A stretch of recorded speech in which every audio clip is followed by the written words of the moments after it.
Serial اقتدار کی next آنے والی ایپیسوڈ میں آپ لوگوں کو دکھایا جائے گا کہ آخرکار جب وہ جہاں پر میرونیسا کافی عرصے کے بعد جاتی ہے اپنے گھر میں، تو جب ماں اسے دیکھتی ہیں تو میرونیسا سے پوچھنا شروع کر دیتی اور کہتی کہ بیٹا کیوں میری زندگی کے ساتھ تم ایسا کر رہی ہو، میرا قصور کیا ہے جو تم میرے ساتھ ایسا کر رہی ہو؟ میں تو آپ کو اپنا سمجھتی ہوں، دیکھیں کہ میں نے آپ لوگوں کے لیے صرف اور صرف قربانیاں دی ہیں، مجھے اور کوئی بھی لالچ نہیں تھی۔ جب یہ بات فوراً جہاں پر میرونیسا سنتی ہے تو اپنی ماں کو جواب دیتی اور کہتی کہ ماں جی وہ سب کوئی ٹھیک ہے، لیکن جس انسان کو آپ نے جب وہ اجازت دی تھی، رہائی دی تھی، وہ اب انسان ویسا کا ویسا ہے، اس کو ذرا بھی اس کے دل میں چینجنگ نہیں ہے، اگر وہ چینج ہو جاتا تو پھر تو بات بنتی نہ۔ تو ماں جب یہ بات سنتی ہے تو کہتی ہے کہ اگر میں اس کے لیے سب کچھ نہ کرواتی تو آپ کے لیے بڑا مسئلہ کھڑا ہو جاتا۔ میرونیسا کہتی ہے کہ پہلے ہمارے لیے کون سی جو وہ پریشانی والی ہمیں سکون ہے، ہمیں پہلے بھی تو مسئلے مسائل ہیں اور ہم سب کچھ برداشت کر رہے ہیں۔ میں نے آپ کے آگے کبھی جو وہ یہ کہا ہے کہ مجھے جو وہ آپ یہ کر دیں میرے لیے، یہ وہ کروا دیں، میں نے کبھی بھی آپ کو یہ سب کچھ نہیں کیا، بس آپ مسکان کے لیے اچھا سوچ، زندگی تو جیسی تیسی کر کے گزر رہی ہے، مجھے کسی قسم کی کوئی ٹینشن نہیں۔ ماں سے بات سنتی تو انکار کر دیتی اور سمجھانے کی کوشش کرتی اور کہتی کہ نہیں بیٹا،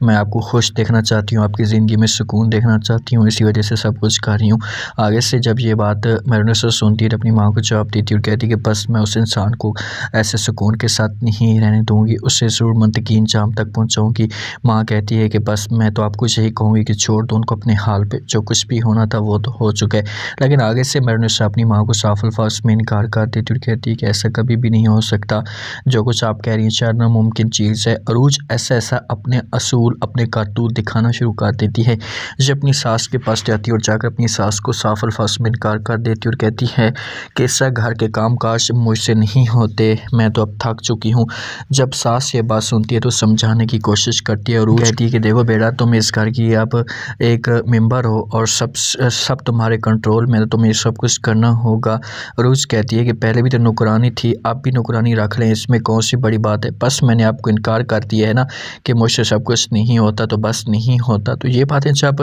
جہاں پر رافع کی ماں سنتی ہے تو بڑی شاکڈ ہو جاتی ہے، اس کو اس معاملے پہ بڑا دکھ ہوتا ہے کہ آخرکار جو عروج ایسا کی باتیں کیوں کر رہی ہے۔ عروج کہتی ہے کہ میں رافع کو بھی یہ سب کچھ بتا دوں گی، میں کب سے اس چیزیں برداشت کر رہی ہوں، میں کوئی ملازمہ تو نہیں ہوں، میں کوئی نوکرانی تو نہیں ہوں کہ آپ لوگوں کے جو بھی کام ہوں گے میں وہ کرتی جاؤں گی۔ تو بڑا دکھ ہوتا ہے رافع کی ماں کو، اس جگہ پر احساس بھی ہونا شروع ہو جاتا ہے۔ ذہن آتا ہے اور آ کر جو میرونیسا کے ساتھ کھل کر بات کرتے اور کہتے کہ میں آپ کی بہن کے ساتھ شادی کرنا چاہتا ہوں۔ آگے سے جب میرونیسا یہ بات سنتی ہے تو صاف الفاظ میں انکار کر دیتی اور کہتی ہے کہ تمہاری شکل سے ہمیں نفرت ہے اور تم شادی کی بات کرتے ہو۔ ذہن جب یہ بات سنتا ہے تو سمجھانے کی کوشش کرتا ہے اور کہتا ہے کہ میں نے آپ کو صرف اور صرف کہا ہے، آپ کے ساتھ میں نے ایک بات نہیں کی، وہ سب کچھ آپ میرے اوپر چھوڑ دیں، میں کسی بھی طرح سے راضی کر لوں گا، بس میں نے شادی کرنی ہے، آپ کو میں نے بتا دیا ہے۔ میرونیسا انکار کر دیتی اور کہتی کہ ایسا کبھی بھی نہیں ہوگا۔